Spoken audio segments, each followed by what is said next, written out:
Good afternoon, everyone, and a very warm welcome to Emma's Hip Hop R&B Managers number 2. Lovely to see so many of you here. My name is Michelle Ronquillo, and I am Emma's event manager. Just a little bit about us. Within Emma, we unite music managers organizations across 16 European countries, which represent more than 3,000 managers across Europe. We've made it our mission to strengthen European managers globally through our Empower program, which encompasses education, advocacy, networking, and research. Empower is a project co-founded by the European Union. If you want to know more about us, or if you want to stay up to date with the upcoming events, make sure to visit our website, follow us on social media, and join our dedicated WhatsApp group. Also sign up to our newsletter. I will put all the links in the chat in a little bit. Within the chat, there is also Generous Managers contact list where you can leave your contact details and find the details of others. Also, when you log off Zoom at the end of the session, a super brief survey will pop up. Please take a moment to fill it out, as your feedback is really helpful for our future events. Also, just a reminder, there will be time for some questions, so make sure to write them in the chat. And if there is any question that resonates with you, give it a thumbs up or a heart emoji so we can make sure it gets answered.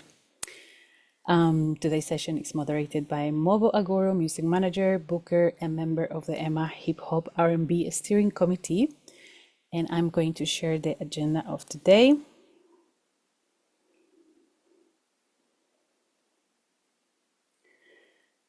Let me know if you can see it.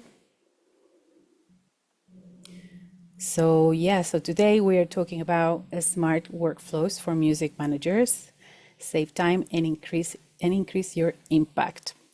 I'm going to let Mobo introduce our lovely guest, but also at the end of the session, towards the last 20-15 minutes, we will be opening the networking breakout rooms. So make sure to stay till the end, and I will let you know when is that happening. Without further ado, Mobo, over to you. Hello, thank you for the introduction. My name is Mobo Agoro. I'm an arts manager, and I'll be a booker and also part of the Hip Hop Steering Committee. And I'm going to be taking you through today's session. So just bear with me. I'm going to share my screen and we'll just get going before I introduce our guest.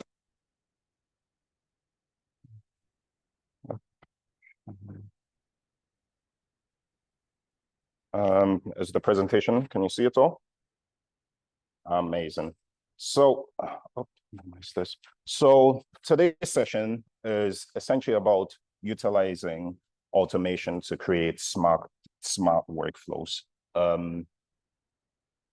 Probably like myself, you are aware of all the new tools that are available, and we're just going to talk about two of those. To kick off, I'm a manager. I work independently with artists, music organizations, publishers, distributors. Sort of make me a freelancer, you know, like back in the day, like the night, you know, that's where the term comes from. And like every freelancer, I have my tools and methods to help make my day-to-day smoother. We went from the metalwork to chips and computers, and these days, machine learning, automation, AI. In a faster moving world where you have to be in so many different places at once, it can be a little bit overwhelming to stay on top of all the things that you need to do. And today, in order to help make a little bit sense of some of these things that are available to us as managers and people working in music, I've got Ali, also known as Nomadic Libaax, who's a creative curator and AI educator. Ali, could you join and introduce yourself, please?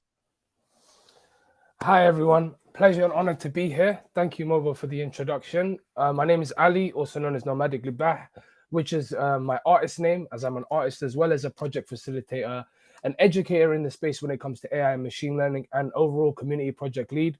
And what my experience entails is helping people understand technical and making it accessible. So I help people integrate AI, machine learning, automation tools into their workflow and help them, whether that be understanding how to best utilize these technologies and understanding where not to utilize these technologies.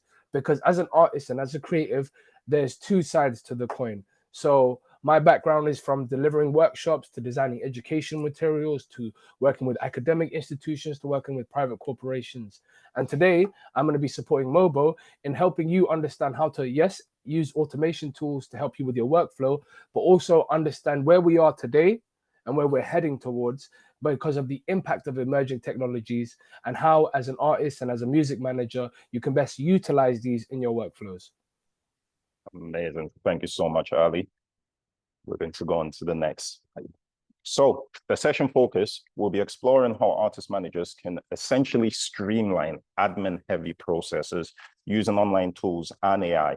The goal is to free up time and mental space in order to actually focus on the strategic and the more fun side of it, like interacting with human beings, you know. So what we'll be testing, how to use Zapier, which is an automation tool, and Google Sheets to track songwriting briefs and creative opportunities. The workflow is very straightforward, and I'm going to take you through it today with Ali's help. In order to make this a little bit more relatable, we've came up with an hypothetical that is sort of a mirror of my day-to-day and my colleagues' day-to-day. So on a regular basis, we receive songwriting briefs. We've came up with some hypothetical briefs in order to make sure that none of the information that's been shared is from active briefs, as our partners wouldn't be very happy with that. So I've just received 3 songwriting briefs, Ali. And normally I'd have to manually log them and match them and message every single person, every single writer on my roster. This process on average takes about 10 hours. And it's just a lot. So what tools are there for me to save some time? So as you've mentioned, obviously there's tools like Zapier, but Zapier is connecting other tools to do specific functions. So what it's doing is, as soon as you've received this email, it's communicating with another app, whether that be, so let's say you've got the email, which so it's hit your inbox. So that's one app, whether that be Outlook or Gmail. Then it's automatically communicating that to an LLM, which is ChatGPT, Claude, or Perplexity, whichever LLM of choice, through the overarching platform of Zapier. And how it's doing it is, what it's essentially doing is taking the email, it's analyzing the data and seeing based on how you've set the parameters. So have you set the framework, how you've set the workflow. So if you've said, for example, anytime I get a brief, I want you to break it down and communicate the key points to these specific artists, and I want you to input it into a spreadsheet.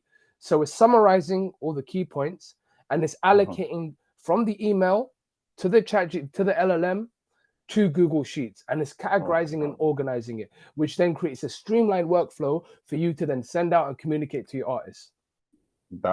So you explained that so well, because it is very simple and we can actually take you through that process. So currently, Ali, I have this spreadsheet, and as I said, I insert this information individually usually. Thanks to spending some time with yourself, I've been able to figure out Zapier, and I would like to take our guest through that, and hopefully you can maybe inform us of the step-by-step guide of how I went about it. So what are we looking at, Ali? So first of all, understand what Zapier is. Zapier is an automation tool which you can connect over 5,000 apps to do specific actions and triggers. So what you're currently seeing is a Zapier workflow. Thank you for Michelle for mentioning LLM means large language model. And I'll go into what a large language model is and the way that it works in a minute. But just to break down what Zapier is an automation tool which integrates different apps together. So this Zapier flow is showing you how something is reaching your inbox. And as soon as it hits your inbox, it goes to the LLM, which is ChatGPT. The technology behind ChatGPT is called LLM, which means large language model. And in basic terms, to understand a very simple principle, the way that this technology works is input determines output. The better the input, the better your output. That's how the basis of LLMs work. So data is gold, you may have heard, but that's the process. And then there's other functionality. There's a lot more technical when it comes to like NLP, machine learning, deep learning, but you don't need to know that for now. What you need to know is Zapier's flow, this specific one, is 3 triggers, so 3 actions. You get an email, it goes to ChatGPT.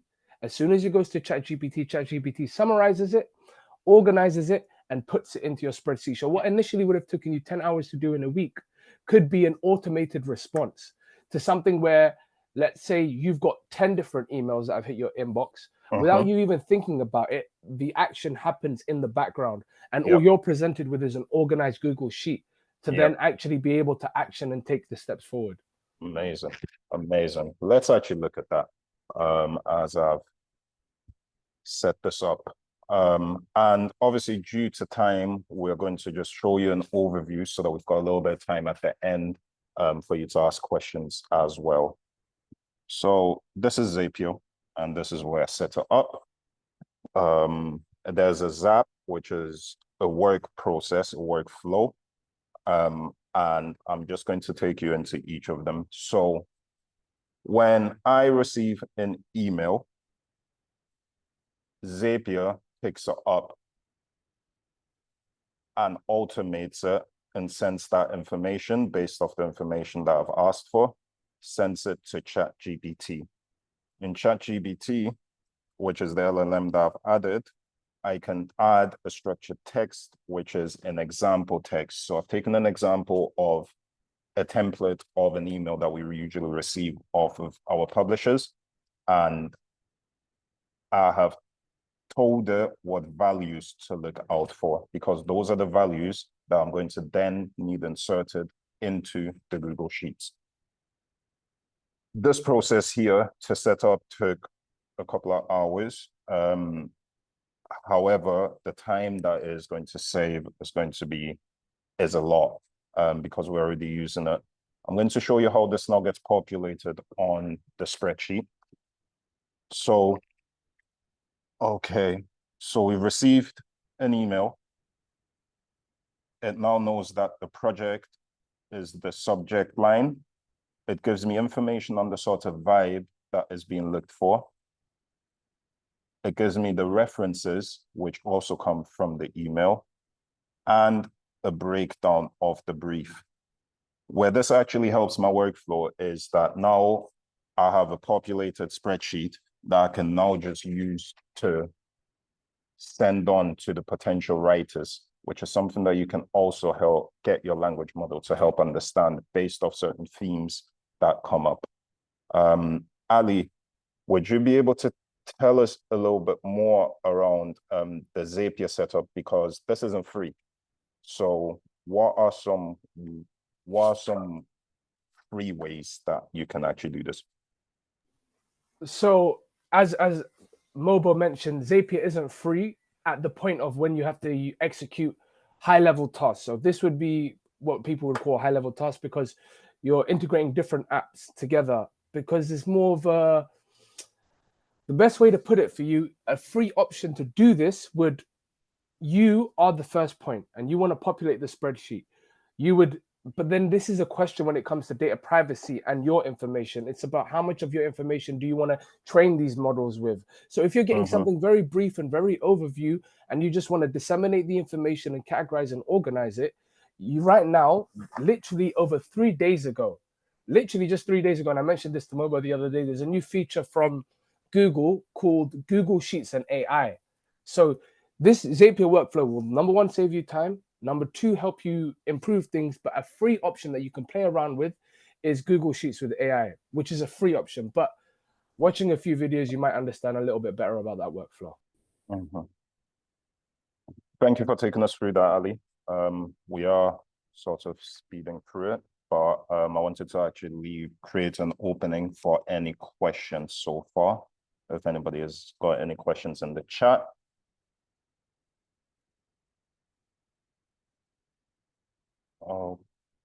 Okay. Another hypothetical that Ali and I have came up with is essentially, as a music manager, I oftentimes need to plan tour dates. And Sorry, let me just share my screen. Apologies. Sorry, I did want to mention also that Zapier is free, has a free plan as well.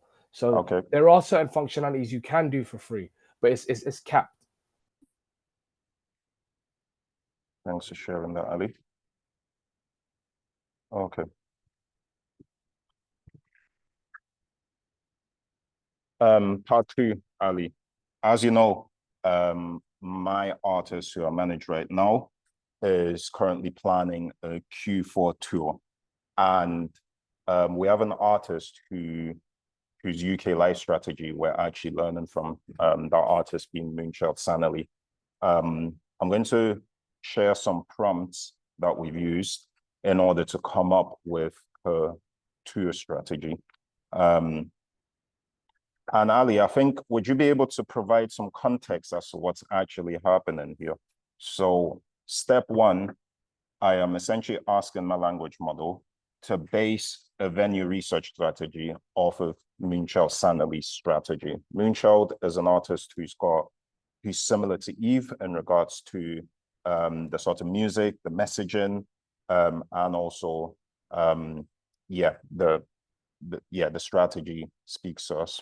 So in the first stage, I've essentially asked it to come up with a list of music venues that are similar to the artist that I manage called Eve. Ali, could you explain what is actually happening at this point?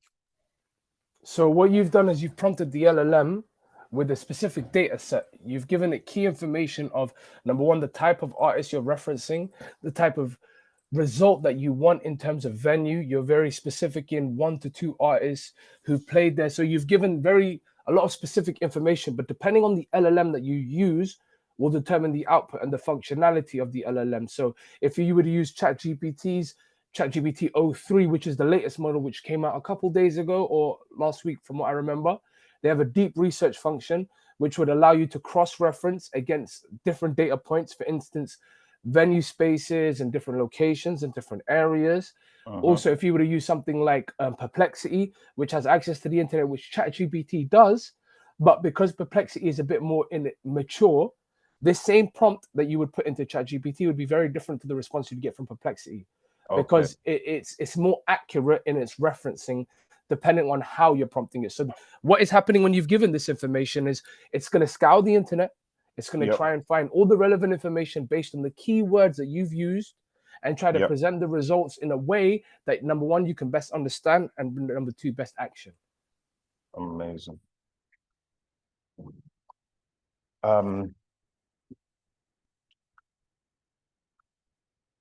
To this point, one thing I want you to understand is whenever you're prompting an LLM, you have to understand there's prompting frameworks. Yeah, So what does that mean? So a prompt framework is generally what prompt engineering is. Prompt engineering is a new term which came out recently, but what it just basically means in very simple terms is how to best communicate to these LLMs. And one of the most effective ways to communicate, like I mentioned before, the way that an LLM works is input determines output. And the reason behind that is something called NLP. And you'll see in technology, they love to use acronyms, but NLP stands for natural language processing. And what this process is you're presenting information to this LLM, and it's trying to mimic human behavior based on the input you've given it to give a better response. So it's trying to match your tone. It's trying to be concise and be responsive to the information you've given it, whether if you've cited any data, if you've asked it to do a specific task. So going into what a prompt framework is, traditionally in the infancy of ChatGPT 3.5, which was just a year ago and a year and a half ago, people would give it a role. So if you're a music manager, you would then say, I want you to take on the role of a music manager with X amount of years of experience. You would give it a task. So specifically how you've outlined the specific task, list UK music venues. And then you'd be more specific, similar to have you been artists in the alt R&B. So you're giving more reference to the task at hand. Then you have to be very specific and ask it to cite data points. What that means is if you have more information to make the output way more accurate, so X amount of years, specific locations, specific areas, and then the final thing is to fact check. and the fact check is the most important thing. So the way that you should view these LLMs is a thought partner. It's an assistant. So you would ask it at the very end, ask me as many questions as you need to complete the task. So Okay. initially you ask the question. At the very end of the process, you're asking it to ask you questions. So why? Through this back and forth dialogue, you can create more data sets, more information to better create accuracy. Mm-hmm. No, that is really informative. So essentially the way that you prompt and the order that you're asking these questions in, and also the fact checking of it, asking you some questions, is the way you'd recommend prompting for the best results.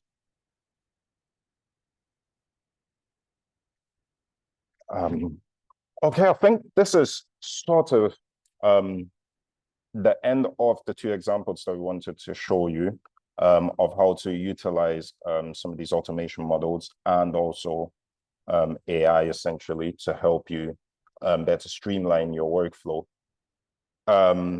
There is actually some questions that just came up before we go on to some other questions I had for you, Ali. So Simon is asking, how does Zapier work with your email inbox? Does it leave emails as read/reply to, or does it just scan the inbox looking for keywords? So what happens when the email, if you've created a specific trigger, so what happens is the email will hit your inbox. What Zapier does, it will scour the email and it will see. So it won't show up to you as read unless an action has taken place. You will get another email in your inbox allowing you to know that a trigger has taken place or a zap has gone into an effect. If through the initial email hitting your inbox, Zapier has scoured the email and read the specific points that you referenced in the LLM. So whether that be the artist outreach, the brief, all the key points that you cited in the trigger, that would activate the action in Zapier. What you would get from Zapier in your inbox is a new email letting you know that a zap has taken place. Okay. And okay, can we have prompts here? Yeah, I can actually share some of the prompts in the follow-up. There was also, I'm encouraging that adoption of Zapier is the most practical platform to network with me on the West Coast of Canada. If anybody, sorry, I didn't quite understand that question. Was that my statement? Yeah, I think it was a bit of a statement, but he can repeat. I wanted to reply to Jess about with prompts. So at the end of this, I'm going to share an entire resource and directory with loads of information specifically for prompt templates and prompt libraries, because prompting is a skill. People call prompt engineering a job. Technically it won't be a job for very long because all it is being an effective communicator. So if you are an effective communicator, you can develop the skill of prompt engineering, which to me it is very much a skill. And so there's directories and there's a plethora of examples of how to best get the output from these LLMs, which I'll be sharing the different directories with Mobo in the follow-up of this.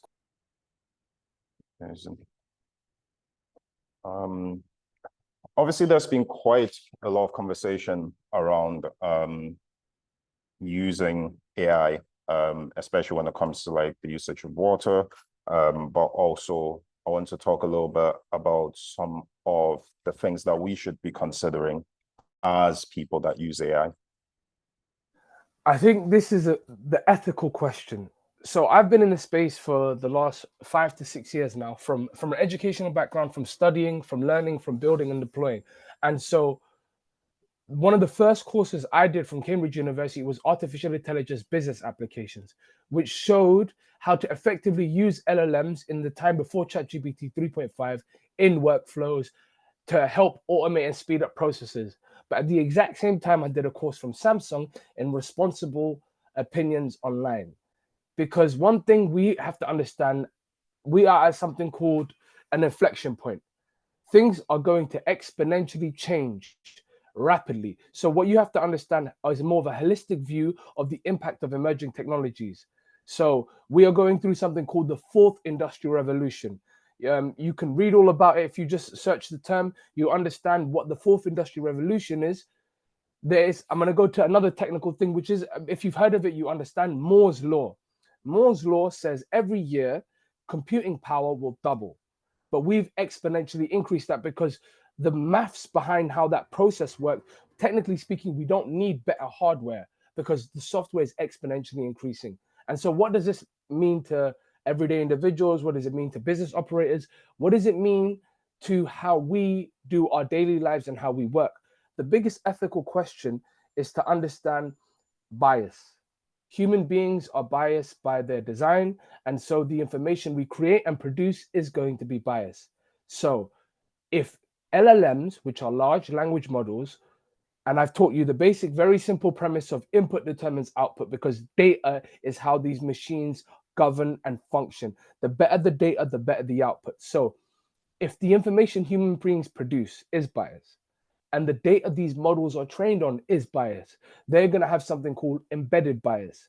So whether you take companies like OpenAI, Mistral, Anthropic, all the leaders in the space, they are constantly having to fine tune and refine and put guardrails in place to make sure that these biases are not perpetuated.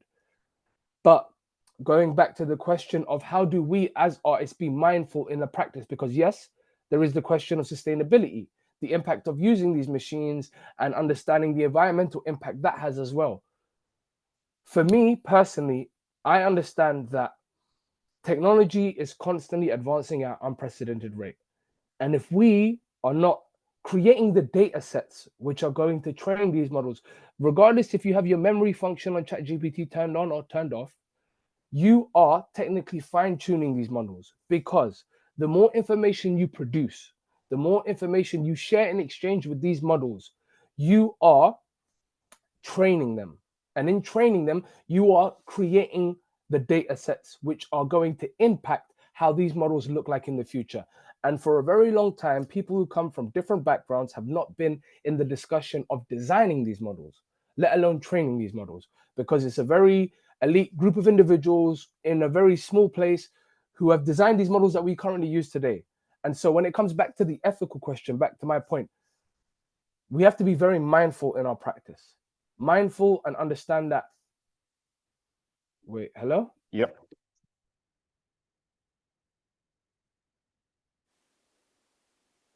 I think Ali is frozen. Can you still hear me? Yes, yeah. Okay, amazing. Only just Ali, which is Okay.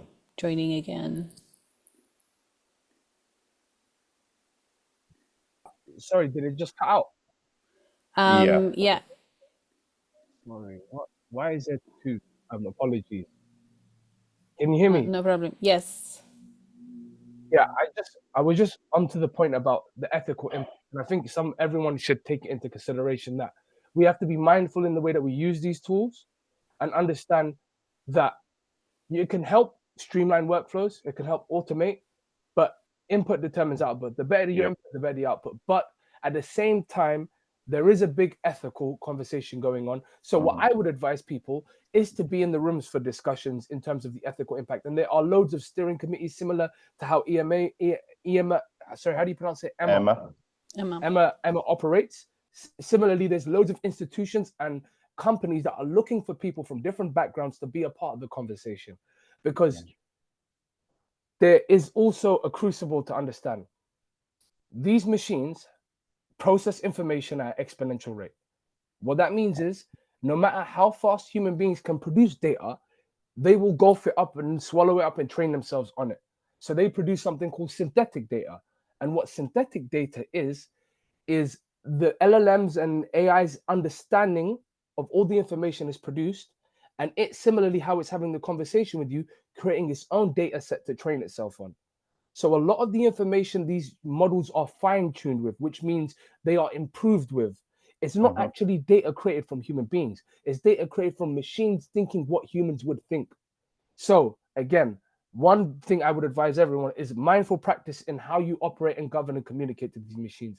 Secondly, be a part of the conversation of how these machines are being designed and the impact that's going to happen on everyday people. And also the biggest thing for me personally is artistic integrity and authenticity. Yes, you can help. It can write you the most perfect bespoke email, but imperfection is humanistic. So understanding your human character, your what makes you individually you in a computer generated world, people are going to crave authenticity and human connection. So to lean into that, to not be afraid of being like, you know what, my imperfections is what makes me human in a world full of computer generated content. I'm not going to give in to this crucible and understand, am I the tool creating data for it to consume? Or am I using it as a tool to effectively help me in my consumption and production? That's a great way of putting that. And thank you for all of that great information. Thank you for also taking me through this process. It's actually been quite a learning curve. And I would like to actually open the room up to some questions. And the one that I would like to actually start with, going off of learning curve, is Maria asking, I would love to learn to use Zapier. Do you recommend any specific courses or ways to dive in? Or is it just a matter of throwing myself into the deep end? Guess what? You have a great learning partner, an assistant. The great thing about LLMs, they can help you learn exponentially, but it depends what kind of learner you are. Are you a visual learner? Are you an audio learner? Or do you learn through doing? Do you learn through reading? If you're an audio learner, having a conversation with any LLM and telling it, listen, I want you to walk me step by step through how to use Zapier effectively. If you're a visual learner, there's great YouTube videos and a plethora of resources that can effectively help you execute different triggers and different workflows. And if you're better with text, have a conversation with an LLM, because look at it, it's what I see these tools is ways to help you as a thought partner. So yeah, there's many different resources, and I'll be sure to share some things here. But one thing I would advise you, Zapier, yes, is a great tool. Upskill, upskill, upskill. Learning is the best way to stay ahead of the curve. Roughly, how long would it take to learn the basic skills needed to start using these apps? I can answer that one. I would genuinely spend like a couple of weeks just sort of getting used to it, because it can be fiddly and there isn't like a one use for all. So like, as Ali said, if you need to figure out how you want to use it and then start creating a sort of model and framework for the AI to start using, like working within that model. How long would you say it takes you? If you're talking about Zapier, because I have a technical background, it's very different from my start point. You have to understand where everyone's start point is. If it's something like how to effectively use an LLM, that wouldn't necessarily take too long, because again, it determines what you're trying to do with it. So I don't really, in my personal artistic endeavors, I may use an LLM to help me ideate. It's like, what part of your workflow would you use it? If it's in terms of admin roles and automations, I probably use it throughout until it's interpersonal. When it comes to emails, I don't really, when I'm sending emails, in terms of sifting and reviewing emails, I would use an LLM to organize and structure. But in communicating with people, I try to keep that part human. It depends where you want to use it.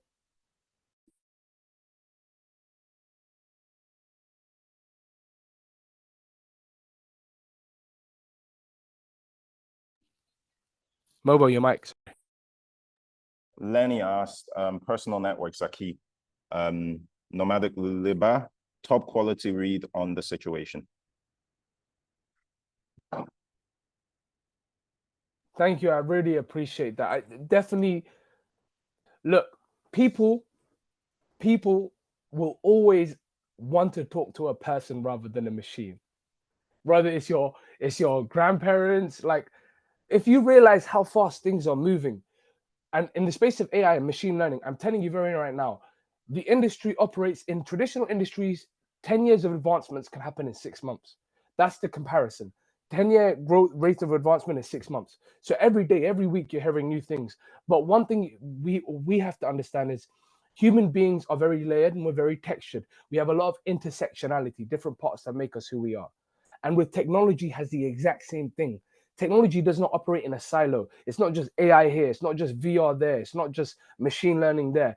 All of these technologies operate and integrate with each other. So if you understand how to best use these different technologies and the intersectionality within different ones, you'll better understand the world that we're moving towards, and to to find the balance between using these tools effectively or effectively helping produce the tool.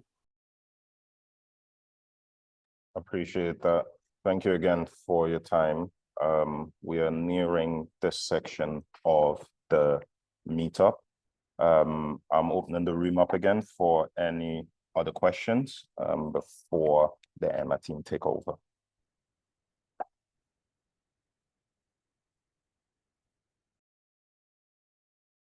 Okay, we'll call that a wrap.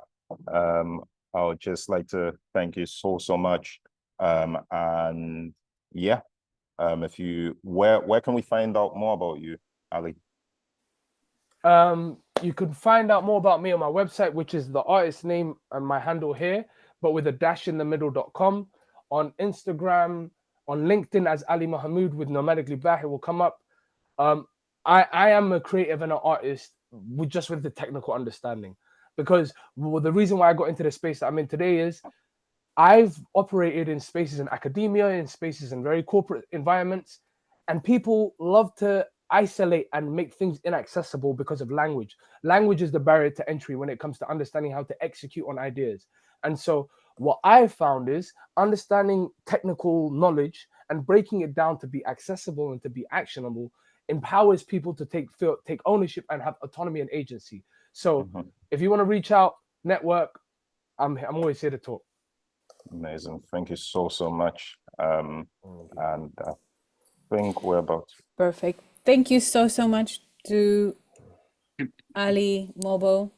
It's been an absolute pleasure listening. Yes, a little bit more and learning a little bit more about making things easier for sure, because I think, yeah, that we all strive to be a little bit more efficient, time efficient, and have time to actually connect with people and be less time behind the machines, funnily enough. Thank you so much.